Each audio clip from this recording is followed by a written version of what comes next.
ಕರ್ನಾಟಕದಲ್ಲಿ ಕಾವೇರಿಗಾಗಿ ಆಗಸ್ಟ್ 13ಕ್ಕೆ ಕರ್ನಾಟಕ ಬಂದ್ ಅಂತ ಹೇಳಲಾಗ್ತಾ ಇದೆ.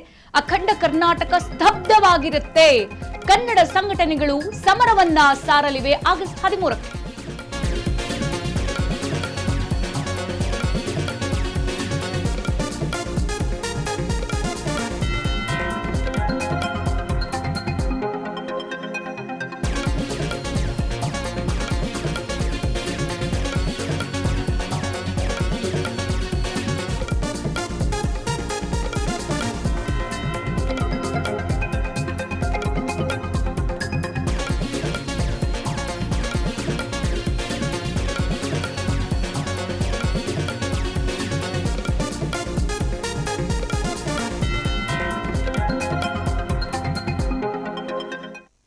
ಕರ್ನಾಟಕದಲ್ಲಿ ಕಾವೇರಿ ನೀರಿಗಾಗಿ ಆಗಸ್ಟ್ 13ಕ್ಕೆ ಕರ್ನಾಟಕ ಬಂದ್ ಮಾಡಲಾಗುತ್ತೆ ಅಂತ ಹೇಳಲಾಗ್ತಾ ಇದೆ. ಅಖಂಡ ಕರ್ನಾಟಕ ಆಗಸ್ಟ್ 13ಕ್ಕೆ ಸ್ತಬ್ಧವಾಗಿರುತ್ತೆ.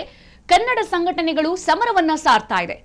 ಆಗಸ್ಟ್ 13ರ ಕರ್ನಾಟಕ ಬಂದ್ಗೆ ಹಾಗಿದ್ರೆ ಯಾರ್ಯಾರು ಬೆಂಬಲವನ್ನ ಸೂಚಿಸ್ತಾ ಇದ್ದಾರೆ ಅಂತ ನಾವು ನೋಡ್ತಾ ಹೋಗೋದಾದ್ರೆ, ಕರ್ನಾಟಕ ಬಂದ್ಗೆ ರಾಜ್ಯ ಸರ್ಕಾರಿ ನೌಕರರ ಸಂಘ ಬಲವನ್ನ ಕೊಟ್ಟಿದೆ ಮತ್ತು ಚಲನಚಿತ್ರ ವಾಣಿಜ್ಯ ಮಂಡಳಿ, ಲಾರಿ ಮಾಲಕರು ಹಾಗೆ ಚಾಲಕರ ಸಂಘ ಇವರು ಕೂಡ ಸಾಥ್ ಕೊಟ್ಟಿರುವಂತದ್ದು. ಅವರ ಜೊತೆಗೆ ಆಟೋ ಚಾಲಕರ ಸಂಘ, ಕನ್ನಡ ಒಕ್ಕೂಟ ಸೇರಿ ಹಲವು ಸಂಘಟನೆಗಳು ಈಗ ಕರ್ನಾಟಕ ಬಂದ್ಗೆ ಸಾಥನ್ನ ಕೊಟ್ಟಿದೆ. ಆಗಸ್ಟ್ 13ಕ್ಕೆ ಕರ್ನಾಟಕ ರಕ್ಷಣಾ ವೇದಿಕೆಯ ವಿವಿಧ ಬಣಗಳು, ರೈತ ಸಂಘಗಳು ಕೂಡ ಈ ಒಂದು ಬಂದ್ನಲ್ಲಿ ಭಾಗಿಯಾಗ್ತಾ ಇದೆ.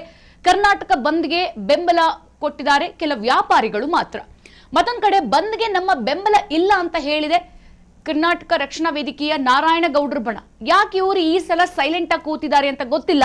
ಒಟ್ಟಿನಲ್ಲಿ ಒಂದಷ್ಟು ರೈತ ಸಂಘಟನೆಗಳು, ಕರ್ನಾಟಕ ರಕ್ಷಣಾ ವೇದಿಕೆಯ ಬಣಗಳಾಗಿರ್ಬೋದು, ಜೊತೆಗೆ ಆಟೋ ಚಾಲಕರ ಸಂಘ, ಕನ್ನಡ ಒಕ್ಕೂಟ, ಫಿಲಂ ಚೇಂಬರ್, ಲಾರಿ ಮಾಲೀಕರ ಸಂಘ ಎಲ್ಲರೂ ಕೂಡ ಆಗಸ್ಟ್ 13ರ ಬಂದ್ಗೆ ತಮ್ಮ ಬೆಂಬಲವನ್ನ ಸೂಚಿಸಿರುವಂತದ್ದು ಗಮನಿಸ್ತಾ ಇದ್ದೀವಿ.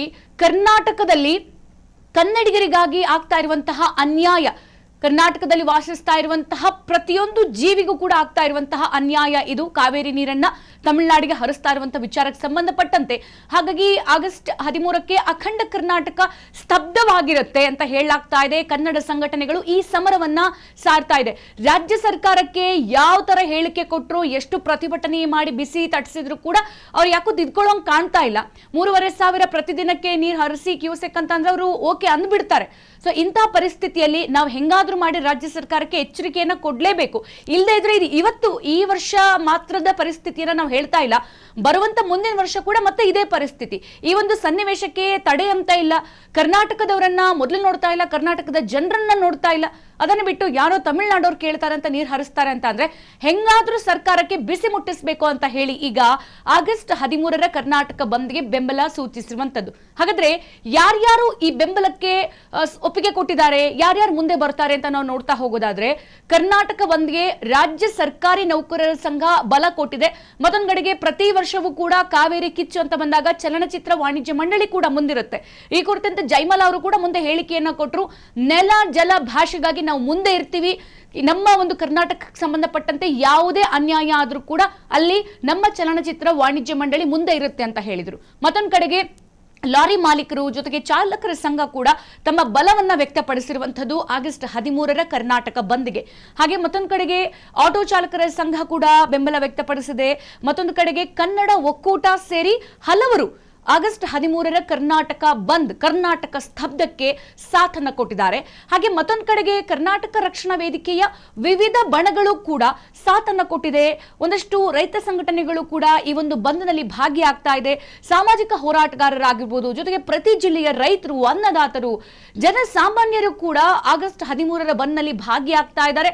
ಕರ್ನಾಟಕದ ಕಿಚ್ಚು, ನಮಗಾಗ್ತಾ ಇರುವಂತಹ ಅನ್ಯಾಯಕ್ಕೆ ಕುರಿತಂತೆ ತಮ್ಮ ಬೆಂಬಲವನ್ನ ವ್ಯಕ್ತಪಡಿಸ್ತಾ ಇದ್ದಾರೆ. ಇಲ್ಲಿ ಮತ್ತೊಂದು ಕಡೆಗೆ ಕರ್ನಾಟಕ ಬಂದ್ಗೆ ಕೆಲ ವ್ಯಾಪಾರಿಗಳು ಕೂಡ ಬೆಂಬಲವನ್ನ ಕೊಟ್ಟಿರುವಂತದ್ದು, ಬೆಂಬಲ ವ್ಯಕ್ತಪಡಿಸಿದ್ದಾರೆ ಕೂಡ. ಸೊ ನಮಗೆ ನೀರು ಬೇಕು, ಯಾವುದೇ ಒಂದು ತರಕಾರಿ ಬೆಳಿಬೇಕು, ಹಣ್ಣು ಬೆಳಿಬೇಕು ಅಂದ್ರೂ ಕೂಡ ನೀರು ಬೇಕು. ಬೆಳೆಸಬೇಕು. ಅಂಥದ್ರಲ್ಲಿ ನಾವು ದಿನ ವ್ಯಾಪಾರಿಗಳು ತರಕಾರಿ ಇಟ್ಕೊಂಡು ಮಾರ್ತೀವಿ ಅಂತ ಅಂದ್ರೆ ಅದನ್ನ ಬೆಳೆಸಬೇಕಾದ್ರೂ ಕೂಡ ನೀರು ಬೇಕಾಗಿರುತ್ತೆ. ಹಾಗಾಗಿ ನಮ್ಮ ಬೆಂಬಲ ಕೂಡ ಈ ಒಂದು ಕರ್ನಾಟಕ ಬಂದ್ಗೆ ಇದೆ ಅಂತ ಹೇಳಿಬಿಟ್ಟು ಈಗ ಒಂದಷ್ಟು ವ್ಯಾಪಾರಿಗಳು ಬೆಂಬಲ ವ್ಯಕ್ತಪಡಿಸಿರುವಂತದ್ದು. ಆದ್ರೆ ಮತ್ತೊಂದು ಕಡೆಗೆ ಬಹಳ ಒಂದು ಕುತೂಹಲದ ವಿಚಾರ ಏನಂತ ಅಂದ್ರೆ ಕರವೇ ನಾರಾಯಣಗೌಡರು ಯಾಕೋ ಈ ವಿಚಾರಕ್ಕೆ ಸಂಬಂಧಪಟ್ಟಂತೆ ಆಸಕ್ತಿ ತೋರಿಸ್ತಿಲ್ಲ, ಬಂದ್ಗೆ ನಮ್ಮ ಬೆಂಬಲ ಇಲ್ಲ ಅಂತ ಹೇಳಿದ್ದಾರೆ ಕರವೇ ನಾರಾಯಣಗೌಡರು. ಬಹುಶಃ ಈ ಕುರಿತಂತೆ ಅವರು ಸರ್ಕಾರ ಜೊತೆಗೆ ಮಾತುಕತೆಯನ್ನ ನಡೆಸ್ತಾ ಇರಬಹುದು ಅಥವಾ ಒಂದಷ್ಟು ಕನ್ನಡ ಪರ ಸಂಘಟನೆಗಳ ಜೊತೆಗೆ ಕೂತ್ಕೊಂಡು ಮಾತುಕತೆ ಮಾಡ್ತಾ ಇರುವುದು ಎಲ್ಲ ಹೇಳದಂತೆ. ಆದ್ರೆ ಎಲ್ಲರೂ ಕೂಡ ಒಂದಷ್ಟು ಹೆಚ್ಚಿನವರು ಭಾಗಿಯಾದ್ರೆ ಪ್ರಾಬಬ್ಲಿ ಆ ಸಂದರ್ಭದಲ್ಲಿ ಕರವೇ ನಾರಾಯಣಗೌಡರು ತಮ್ಮ ಬೆಂಬಲವನ್ನ ವ್ಯಕ್ತಪಡಿಸಬಹುದು ಅಂತ ಹೇಳಲಾಗ್ತಾ ಇದೆ. ಸೊ ಗಮನಿಸ್ತಾ ಇದೀವಿ, ಈಗ ಇಷ್ಟು ಸತತ 3 ದಿನಗಳ ಕಾಲ ಸರ್ಕಾರಕ್ಕೆ ಬಿಸಿ ಮುಟ್ಟಿಸಿ ಆಯ್ತು, ಜಿಲ್ಲೆಯಾದ್ಯಂತ ಹೆದ್ದಾರಿಗಳನ್ನ ಬಂದ್ ಮಾಡಿ ಪ್ರೊಟೆಸ್ಟ್ ಮಾಡಿ ನೀವು ನೀರು ಬಿಟ್ಟಿದ್ದೆ ಆದ್ರೆ ನಮ್ಮ ಒಂದು ಎಚ್ಚರಿಕೆ ಹೆಂಗಿರುತ್ತೆ, ಯಾವ ತರ ಪ್ರೊಟೆಸ್ಟ್ ಮಾಡ್ತೀವಿ ಅಂತ ಹೇಳಿ. ಆದ್ರೂ ಕೂಡ ಸರ್ಕಾರ ಯಾಕೋ ಬಗ್ಗೋ ಹಾಗೆ ಕಾಣ್ತಾ ಇಲ್ಲ. ಕೇವಲ ನಾಮಕಾವಸ್ಥೆಗೆ ಜಲಸಂಪನ್ಮೂಲ ಸಚಿವರು ರಾಮಲಿಂಗಾರೆಡ್ಡಿಗೆ ತುರ್ತು ಕರೆ ಮಾಡಿ ಇವತ್ತು ಬೆಳಗ್ಗೆ ವಿಧಾನಸೌಧದಲ್ಲಿ ಮಾತುಕತೆ ಮಾಡಿದ್ದಾರೆ. ಈ ಕುರಿತಂತೆ ಯಾವುದೇ ಹೇಳಿಕೆ ಕೊಟ್ಟಿಲ್ಲ.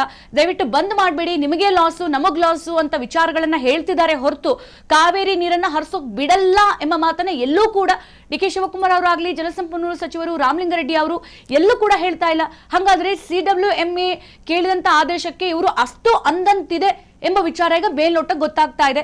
ಹಾಗಾಗಿ ಈಗ ಕರ್ನಾಟಕದಲ್ಲಿರುವಂತಹ ಒಂದಷ್ಟು ಎಲ್ಲ ಸಂಘಟನೆಗಳಾಗಿರ್ಬೋದು, ಚಲನಚಿತ್ರ ಮಂಡಳಿ ಆಗಿರ್ಬೋದು, ಲಾರಿ ಮಾಲಕರು, ಚಾಲಕರ ಸಂಘ, ಆಟೋ ಚಾಲಕರ ಸಂಘ, ಮತ್ತೆ ಕನ್ನಡ ಒಕ್ಕೂಟ, ಜೊತೆಗೆ ಕರ್ನಾಟಕ ರಕ್ಷಣಾ ವೇದಿಕೆಯ ಒಂದಷ್ಟು ಬಣಗಳು, ಜೊತೆಗೆ ರೈತರು, ಅನ್ನದಾತರು, ಜನಸಾಮಾನ್ಯರು ಕೂಡ ಈ ಒಂದು ಸಂಘಟನೆಯಲ್ಲಿ ಭಾಗಿಯಾಗುವಂತಹ ತಮ್ಮ ಒಂದು ಇಂಟ್ರೆಸ್ಟ್ ಅನ್ನ ತೋರಿಸ್ತಾ ಇದ್ದಾರೆ. ಹಾಗಾಗಿ ಕರ್ನಾಟಕ ಬಂದ್ಗೆ ಈಗ ಬಹಳಷ್ಟು ಕಡೆಯಿಂದ ಬೆಂಬಲ ಕೇಳಿ ಬರ್ತಾ ಇರೋದ್ರಿಂದ ಆಗಸ್ಟ್ 13ಕ್ಕೆ ಕರ್ನಾಟಕ ಸ್ತಬ್ಧವಾಗಿರುತ್ತೆ ಅಂತ ಹೇಳಲಾಗ್ತಾ ಇದೆ.